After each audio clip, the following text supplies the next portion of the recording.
Ces jeunes de la Croix-Rouge, tout comme ces différentes Badianougor de Ziguinchor et agents de santé, ont répondu présent à l'appel de Special Olympics Sénégal pour un renforcement de capacité en matière d'assistance aux enfants déficients intellectuels.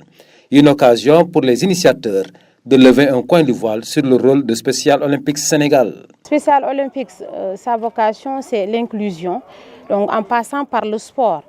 Mais en passant, on voit que souvent il y a des problèmes qui se greffent derrière tout ça. Donc il y a un problème d'état civil. Vous parlez d'éducation, mais quand même il faut que la personne soit vraiment un citoyen à part entière. Donc si vous n'avez pas d'extrait, c'est sûr et certain que vous ne pouvez pas aller à l'école. Parce qu'on sait qu'il y a certains qui vont à l'école dans des écoles publiques et tout ça, mais l'encadrement reste parce qu'ils ne progressent pas. Qu'il y ait au moins une école spécialisée. On a une région vaste et comme elle l'a dit, on a consulté beaucoup de personnes déficientes intellectuelles et il y a certaines qui n'étaient pas sorties parce qu'il y avait la pluie. Donc qui sait, ils sont combien ici? Et il y a certaines qui sont dans les maisons. En sa qualité de conférencier du jour, le docteur Adama Koundoul, psychiatre, a eu le devoir de faire comprendre le concept de déficient mental. Les déficiences psychiques découlent toujours d'une maladie mentale. C'est à la longue que l'individu va avoir des difficultés sur le plan intellectuel. Alors dans la déficience intellectuelle, là le plus souvent l'enfant naît avec ce problème.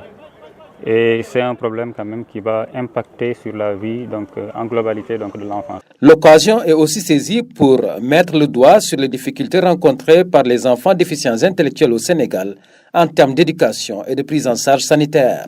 On a dans notre base de données 3580 déficients intellectuels répartis avec les trisomie 21, les IMC, les autistes et aussi dans différentes régions où nous sommes présents. Quand on fait les consultations médicales, on est confronté à beaucoup de problèmes parce que normalement c'est l'État qui doit venir en appoint le ministère de la Santé. Mais jusqu'à présent, on écrit des doléances pour leur demander que ces enfants-là, ils ont besoin d'une prise en charge, ils ont besoin de médicaments, mais ça ne suit pas. Lors de la dernière consultation médicale passée, on a consulté 225 enfants qui sont venus de toute la région. Dans ce qu'on appelle les référés médicaux, c'est-à-dire la prise en charge, le suivi médical, on a eu 62 cas en neurologie, on a eu 35 cas en cardiologie, on a 2 en neurologie, 2 en pédiatrie. Aussi, à 35 aussi qui ont besoin d'un suivi dentaire.